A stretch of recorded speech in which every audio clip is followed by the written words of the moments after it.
तो अभी हमने सुना कि 53 ओमिक्रॉन संक्रमित नए पाए गए, उससे पहले ओमिक्रॉन संक्रमित पाए जा चुके हैं। अभी भी वैक्सीनेशन को लेकर के मनुहार करनी पड़ रही है, सख्ती बरतनी पड़ रही है। और इस बीच जो कोरोना के संक्रमितों के जो मामले हैं वो हमको चिंतित कर रहे हैं। आज प्राइम डिबेट में इस पर चर्चा होगी इन सवालों के जरिए कि क्या कोविड की तीसरी लहर के मुहाने पर खड़े हैं हम। जन अनुशासन कितना कम कर पाएगा तीसरी लहर का खतरा, और थर्ड वेव के खतरे में क्या हर्ड इम्यूनिटी का अवसर भी छुपा हुआ है।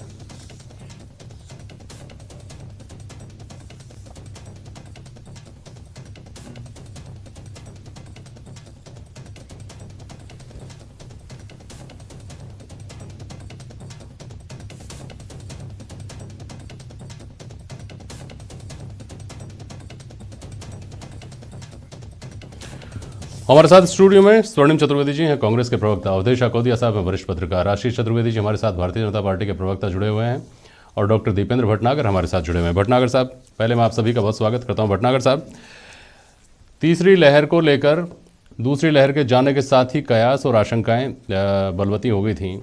अभी पिछले कुछ अरसे से अंदाज़ा लगाया जा रहा था कि तीसरी लहर आएगी, तीसरी लहर आएगी, तीसरी लहर आएगी। ये जो आएगी और उससे रूबरू हो जाना, इसके बीच का गैप क्या ख़त्म हो चुका है जब रोज़ाना 400-400, 300-300 मरीज आ रहे हैं, नए इन्फेक्टेड आ रहे हैं। और ख़ासतौर पे ओमिक्रॉन का अभी हमने दर्शकों को बताया कि 53 नए मामले राजस्थान में सामने आए हैं। भटनागर साहब,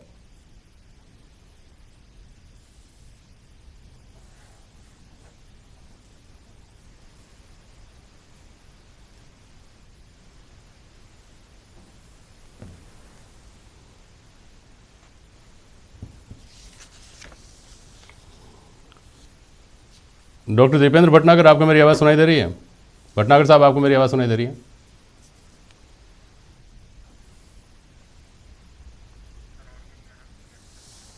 चलिए भटनागर साहब, आपसे संपर्क हो नहीं पा रहा है, लेकिन आप साथ रहिएगा, जो तकनीकी खराबी है उसको दूर करने की कोशिश करेंगे। स्वर्णिम चतुर्वेदी जी, दूसरी लहर के दौरान ख़ास तौर पर कहर देखा गया पूरे देश में भी, और प्रदेश में आप लोगों का दावा है कि बहुत बेहतर इंतजाम किए गए, जिसको माना भी खैर लोगों ने।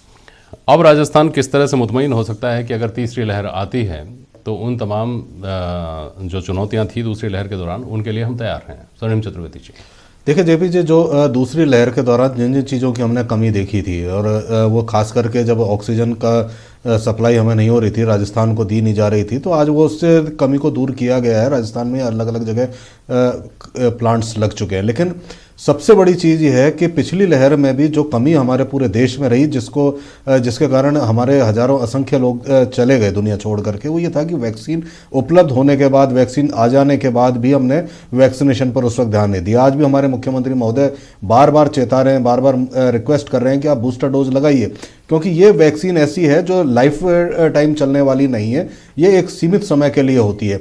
अब इसमें 2 डोज लग चुकी हैं, सब जगह पे बूस्टर डोज लग रही हैं तमाम देशों में जहां भी वैक्सीन ईजाद हुई है।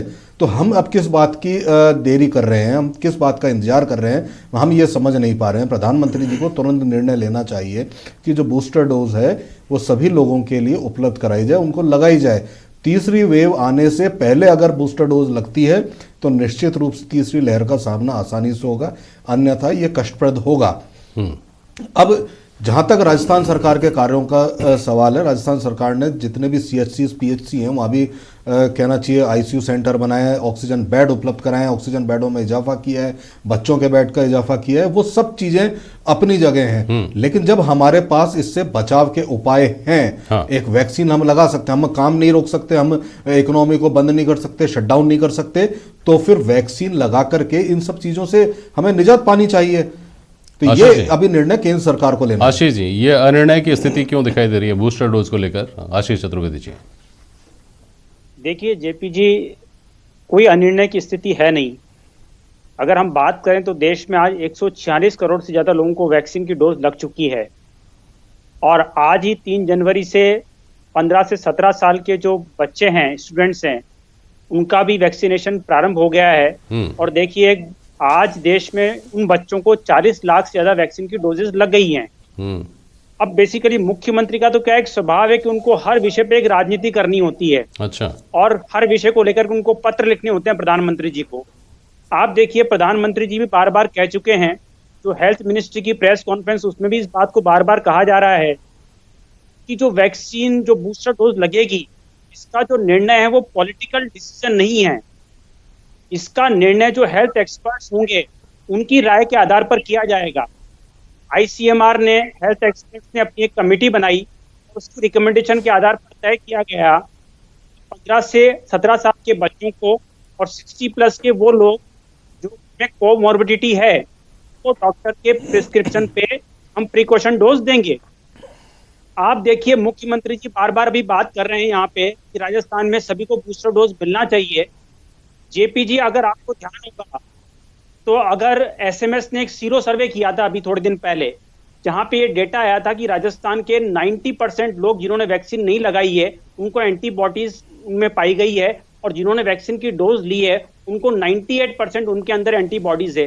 तो मुझे बताइए कि ये कोई राजनीतिक फैसला तो रही है? ये तो हेल्थ एक्सपर्ट और डॉक्टर तय करेंगे ना कि जब बॉडी के अंदर इम्यूनिटी कम होगी तभी वैक्सीन की डोज दी जाएगी, उनको इम्यूनिटी बूस्टर दिया जाएगा। आशीष जी, मुझे लगता है अधिकृत तौर पर यह भी कब साफ किया गया है कि साहब बूस्टर डोज इसलिए नहीं दी जा रही है कि अंडर ट्रायल है या अंडर अभी विचाराधीन है, विचार किया जा रहा है इसके ऊपर, ये कब साफ कर दिया? लास्ट पॉइंट, आम आदमी की जिज्ञासा है ना, ये कांग्रेस ठीक है अपनी जगह, सरकार जो कर रही है, मुख्यमंत्री कर रहे हैं अपनी जगह। जेपी जी, मेरा एक सबमिशन ये है, देखिए आप कि देश के अंदर वैक्सीन की कोई कमी नहीं है। वैक्सीन 20 करोड़ से ज्यादा वैक्सीन राज्यों के पास अतिरिक्त पड़ी हुई है। वैक्सीन लगाने का इंफ्रास्ट्रक्चर देश देख चुका है। आप देखिए 146 करोड़ से ज्यादा लोगों को वैक्सीन लगाना अपने आप में भारत के लिए एक बहुत असाधारण सी उपलब्धि है। तो देखिए हमारे पास इंफ्रास्ट्रक्चर है, वैक्सीन की कोई कमी नहीं है, लेकिन ये निर्णय तो मुझे लगता है राजनीतिक आधार पर नहीं होगा। जो डॉक्टर्स कहेंगे, जो आईसीएमआर कहेगा, जो हेल्थ मिनिस्ट्री कहेगी, उसके अनुसार ही ये निर्णय लिए जाएंगे। तो मुझे लगता है मुख्यमंत्री जी को हर विषय पे राजनीति ना करके राजस्थान में जो व्यवस्थाएं हैं उस पे देखना चाहिए। हमने सेकेंड वेव में जेपी जी राजस्थान की स्थितियां भी देखिए, किस तरह से लोगों को बेड के लिए संघर्ष करना पड़ा था। और देखिए इनके जो आंकड़े हैं, 33,000 लोगों की मौत हुई है, लेकिन ये आंकड़े मात्र 9,000 बताते हैं। तो मुख्यमंत्री जी को वहां पे भी करेक्शन करना चाहिए। आशीष जी, यहाँ आंकड़े झूठे हैं, वहाँ गंगा के किनारे लाशों की जो तस्वीरें थी वो झूठी थी, इस पर मैं आ जाता हूँ। लेकिन पहले मैं एक बार डॉक्टर भटनागर के पास जाऊँ। भटनागर साहब, आपको आवाज़ अब आ रही है मेरी?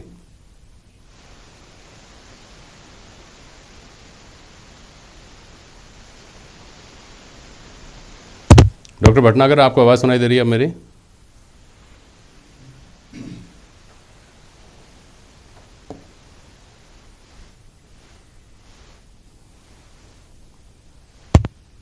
चलो भटनागर जी को शायद। हेलो, हाँ भटनागर साहब, आवाज आ रही है आपको? हम अभी इस उलझन से ही बाहर नहीं आ पाए हैं तकनीकी तौर पर कि क्या कोरोना की तीसरे वेव के खतरे को देखते हुए, और वैसे भी देश भर में सबको अभी तक इम्यूनाइज हो जाना चाहिए था कोरोना के लिहाज से।